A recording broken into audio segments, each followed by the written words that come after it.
요즘 방송이나 인스타그램을 보시면 많은 분들께서 해당 약재를 사용하신 후에 큰 효과를 보셨다고 말씀하시는 분들이 많습니다. 위고비와 마운자로의 사용에 대한 오해가 생길 수 있는 부분과 실제로 그 진실에 대해서 설명을 드리고자 합니다.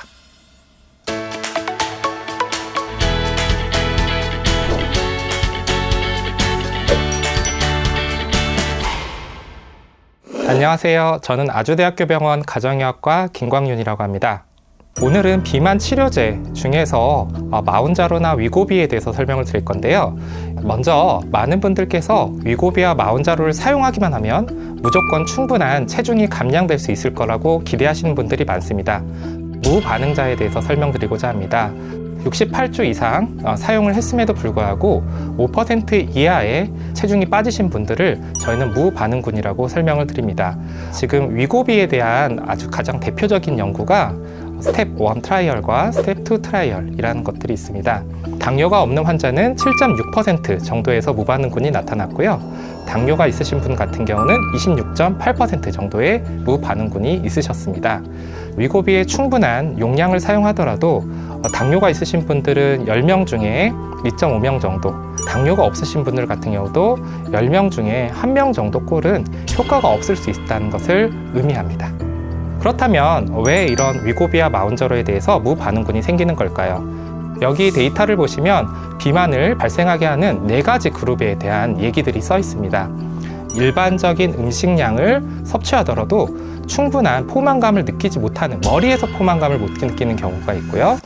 스트레스를 받으면 폭식하시는 분들 같은 경우들은 이모셔널 헝거 그룹이라고 볼 수 있겠습니다. 특히 이모셔널 헝거 그룹에 있어서는 상대적으로 그 효과가 떨어질 수도 있다고 생각을 합니다.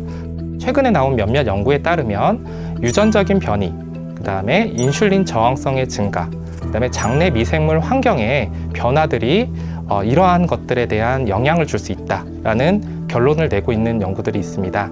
이러한 무반응자 같은 경우들은 전문가의 상담을 통해서 적절한 다른 약물로 전환을 하거나 또 다른 원인 평가들이 필요할 수 있다는 점을 강조드리고 싶습니다. 이제 두 번째 생길 수 있는 오해는 위고비와 마운자로만 맞으면 무조건 체중이 잘 빠지고 생활습관 교정이나 운동 같은 것들은 굳이 하지 않아도 된다라고 오해를 하시는 분들이 있습니다. 근데 실제로는 그렇지 않습니다. 저 같은 경우에도 임상시험을 지금 참여하고 있는데 4주에 한 번씩 만나면서 그분께서 어떠한 식사를 하셨는지, 운동량이 어떠셨는지 매번 확인을 하고 있고요. 모든 임상실험의 데이터는 약만 투여한 것들이 아니라 생활습관 교정과 운동 같은 것들을 저희가 조언을 드리고 있다, 이렇게 생각을 하시면 되겠습니다.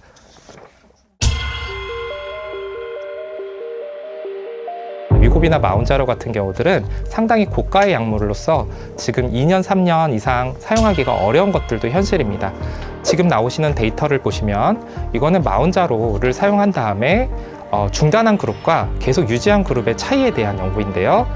계속 중단하지 않고 마운자로를 계속 이어가는 경우 계속 체중 감량들이 이어지는 것들을 볼 수 있지만, 이제 중단한 그룹 같은 경우는 바로 1년 정도 지났을 때 상당히 많은 부분들이 체중이 원래대로 돌아가고 있다는 데이터들을 볼 수 있습니다. 전문의의 가이드에 따라서 적절한 용량을 감량해 가면서 약을 중단을 해야지 갑작스럽게 중단을 하게 되면 요요가 올 수밖에 없다는 것을 의미하는 데이터입니다. 그다음에 실제로 제 진료실에도 종종 정상 체중임에도 불구하고 이제 이런 위고비나 마운자로에 대한 치료에 대해서 상담을 하시고 오시는 분들이 종종 있습니다. 그렇다면 왜 체중과 관계없이 위고비와 마운자로를 사용하면 안 되는지에 대해서 설명드리도록 하겠습니다.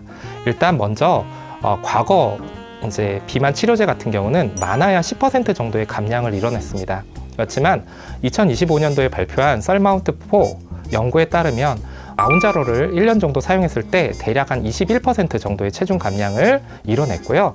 위고비 같은 경우는 1년 사용했을 때 15% 정도의 감량을 이뤄냈습니다. 160cm에 55kg 정도 여성분이라고 가정을 하도록 하겠습니다. 정상 체중이죠.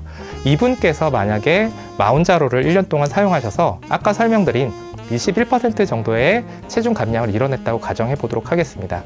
44kg 정도가 되고요. BMI로 따지면 17.2 정도의 매우 저체중 상태가 됩니다. 그렇다면 저체중 같은 경우는 어떤 건강상의 문제를 일으킬 수 있을까요? 가장 대표적인 문제는 골밀도의 감소입니다. 20대에서 30대 정도의 여성분들은 그때가 이제 골밀도가 계속 형성되어서 인생 중에서 가장 최고의 골밀도를 보이고 있는 시기인데, 그 시기에 충분한 골밀도가 형성되지 못한다면 폐경 상태가 됐을 때 골다공증을 이어질 가능성이 높습니다. 두 번째로는 면역력 저하입니다. 갑작스럽게 체중이 급격하게 이렇게 저체중 상태로 빠진다면 면역력 역시 저하되어서 이제 바이러스라든지 세균 감염에 취약해질 수 있겠고요. 빈혈이 오기 쉽고 생리불순이라든지 이로 인한 불임까지 올 수 있다는 부분을 고려를 해야 됩니다.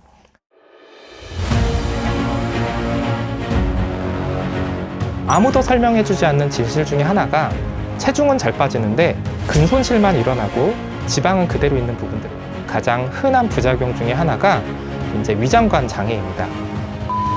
이러한 부작용들이 증가하는 것으로 나타났습니다. 그렇다면 어떤 분들께서 위고비와 마운자로를 사용하면 좋을까요?